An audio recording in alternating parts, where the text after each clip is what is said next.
जा से कोणा पावले। अच्छा आज फिर तुझं केना पहुंचली। पूरा रास्ता भूतला गेले, पूरा घूम के जायला पड़ल हमरा। खाना तो हमारा ठीक लागल, तोरा केन लगलो।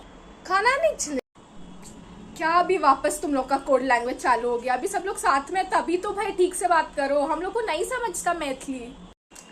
सॉरी यार, तुझे नहीं समझ आ रहा तो रुक, मैं अभी हिंदी और इंग्लिश दोनों में ट्रांसलेट करके बताती हूँ। तो जो पहला सेंटेंस मैंने बोला, तू सब होता केना पहुंचली, उसका मतलब इंग्लिश में हो जाएगा how did you guys reach over there, और हिंदी में वैसे बोल सकते हैं कि तुम लोग उधर कैसे पहुंचे। और वो जो सेकेंड सेंटेंस है उसमें मैं पूछ रही हूँ कि हाउ वॉज द फूड और how did you find the food, खाना कैसा लगा। तो उसमें वही मैं पूछ रही हूँ कि खाना केहन लगलो।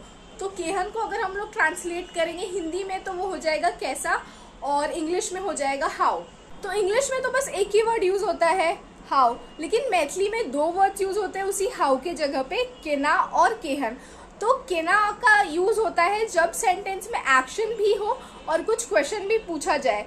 तो how did you do this, तूने ये कैसे किया, तो हो जाएगा तू ही केना केली। और अगर सेंटेंस में सिर्फ क्वेश्चन पूछ रहे हैं तो हो जाएगा how did you find this, तुझे ये कैसा लगा और तोरा ये केहन लगलो।